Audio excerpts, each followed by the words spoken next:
Morning, everybody. It's Monday morning and it's time for our assembly. So, a couple things that you might need. You can always hit pause and get yourself a snack. I got myself a banana, so I can hit pause if I want to. And the other thing that you might want is to get yourself something to make noise with. I've got a pot and I've got a spoon here. That's for our Bang the Pot segment, but any noisemaker will do. All right, let's get started. So, welcome to our Monday morning meeting. Welcome students, welcome caregivers, welcome parents, welcome family, welcome staff, anybody else who might be watching, friends or neighbors. So, we are sitting in a circle, that is a circle of Mount Pleasant. In a circle, we're all connected, and in a circle, we're all together. Now at this point, we get to our acknowledgement of the Indigenous territories. So previously, today we'll talk about the Tsleil-Waututh people. And previously I have talked about them before, and I mentioned something briefly about their Sacred Trust, which is their initiative, which is their wanting to protect the environment and to save it for future generations. So here's a video that's really important to them, and therefore I think we should watch it as well. So here we go.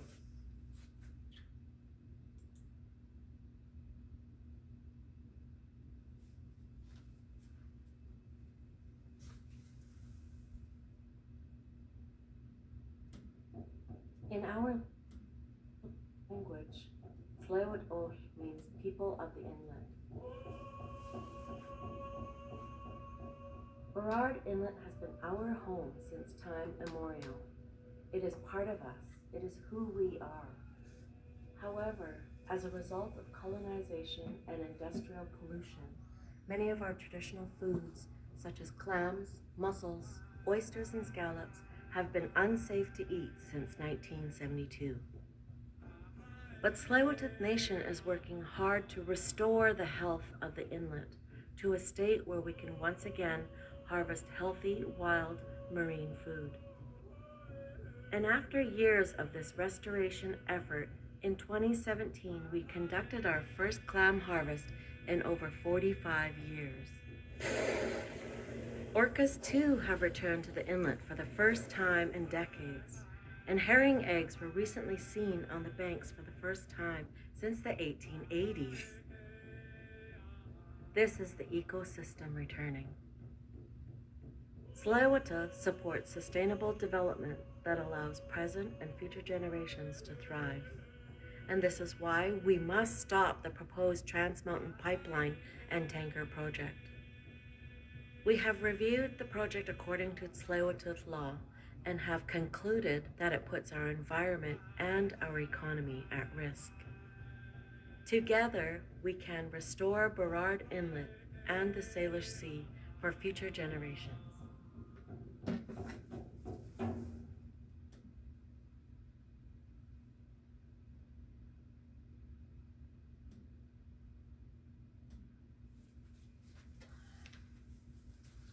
So with that message, very important message, I would like to acknowledge that this video, this assembly, is taking place on the traditional and unceded territories of the Musqueam, the Squamish, and the Tsleil-Waututh Coast Salish people. Let us raise our hands to them. Thank you.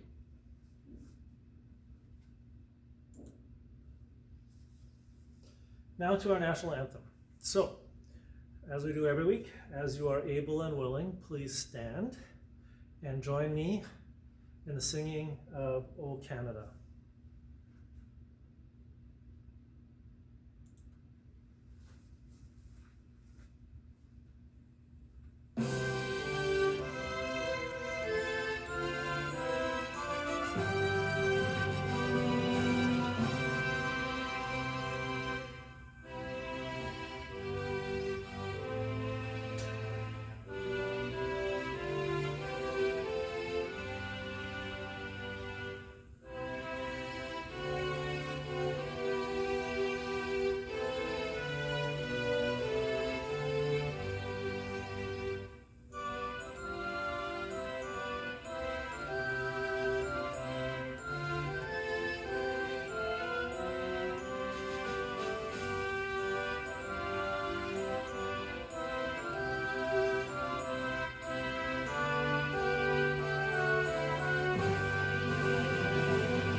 Thank you. You may be seated.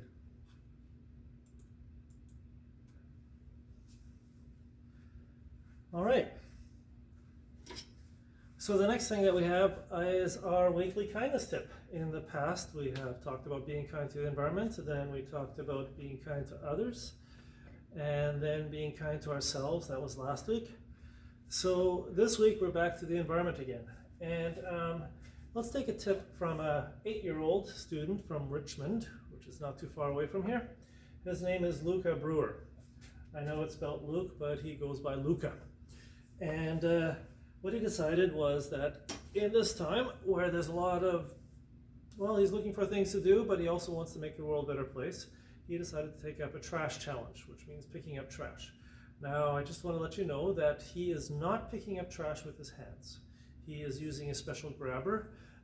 If you decide to do the same thing, and if you don't have a grabber, you can also use gloves as long as you don't touch the outside of the gloves. So you want to get help from an adult to do this. However, it is an excellent project to do. So let's learn a little bit from Luca Brewer.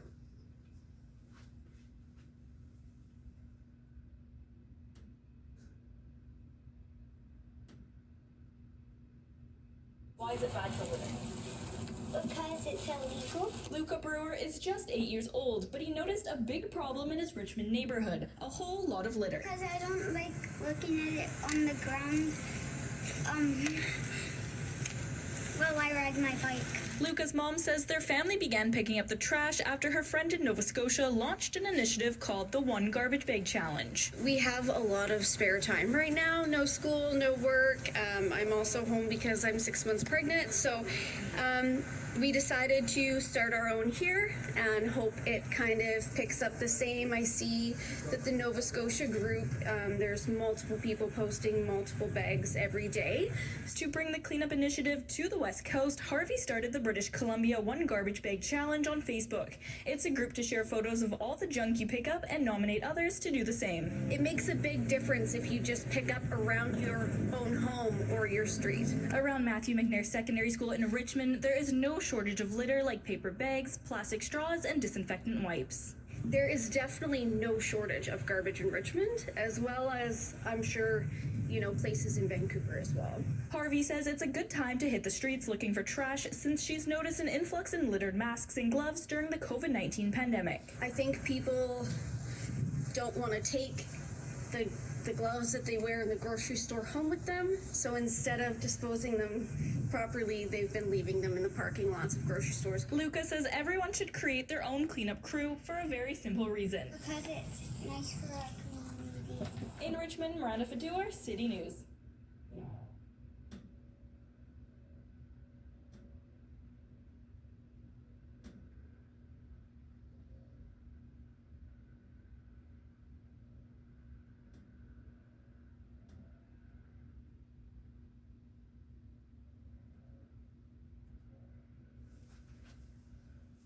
All right, thank you, Luca.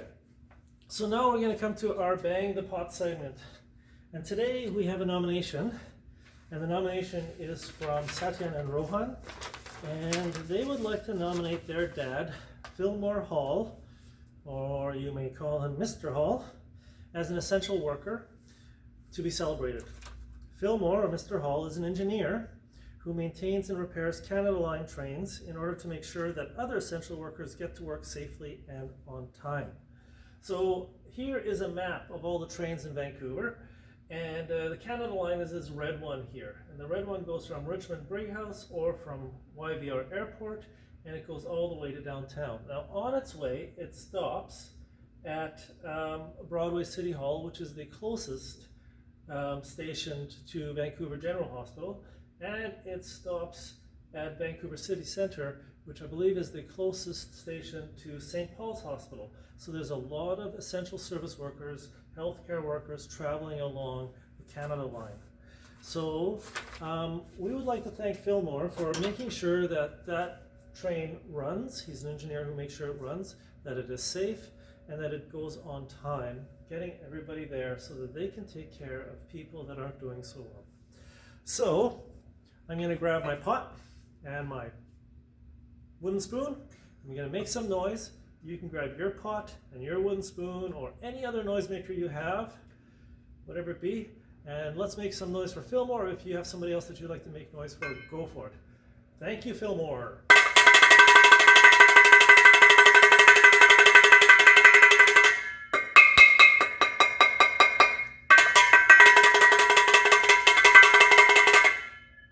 So, if you have somebody else that you would like to nominate, just send me an email with their name and what they do, and I would love to include them in our future assembly.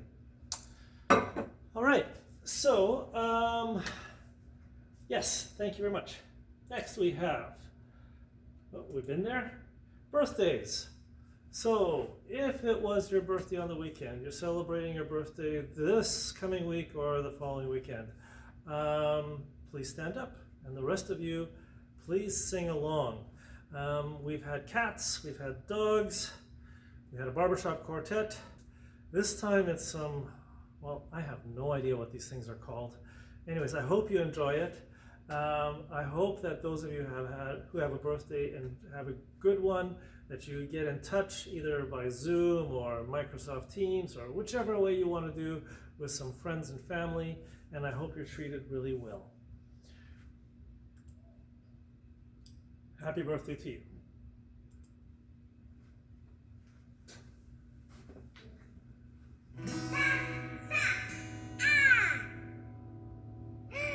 Happy birthday to you.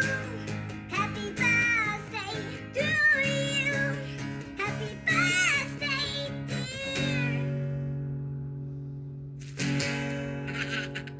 dear. Happy birthday to you. Tinkle. Happy birthday.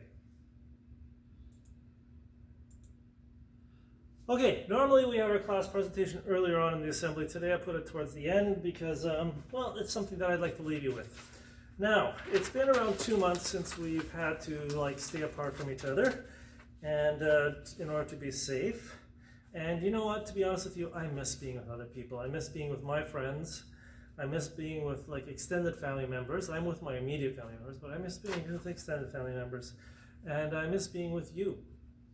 And, but I think that soon we're going to be able to be together again. I'm very hopeful about that. So one activity that gives everybody joy, and which is always a lot of fun to do with other people, but you can do it by yourself as well, is dancing. I don't think anybody is miserable when they dance. Dancing's fun. It's true we can't dance with each other right now, well, except for online. I've seen some of those Zoom dances happening, but you can do it by yourself as well. Now, here is somebody named Matt. Matt is this guy in the white shirt right there, and you'll see him throughout this video. Matt was a video game programmer, and he decided to take a year off, travel around the world with a friend named Melissa, and together they, well, Matt would go and dance, and I guess Melissa would film him. And, well, he's not the greatest of dancers, which makes me feel good because I'm not the greatest of dancers. So I think Matt is sort of, I think I could be a bit like Matt. So, and Matt, he dances with all kinds of people from around the world, but sometimes he dances alone. Either way, whether he's alone or whether he's with other people, he's still having fun. So I think in this time, we can do that. Find some time, put on some music, and dance. I think I might do that today. So let's have a look at Matt.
All right, so that is our Monday morning meeting. I think now what I'm going to do is I'm going to go downstairs to my office. Maybe I'll close the door. Oops, sorry. And maybe dance a little bit. So I hope you have a wonderful week. I hope that you are all well and healthy. And if you're not feeling well, I hope you get better soon. Take care.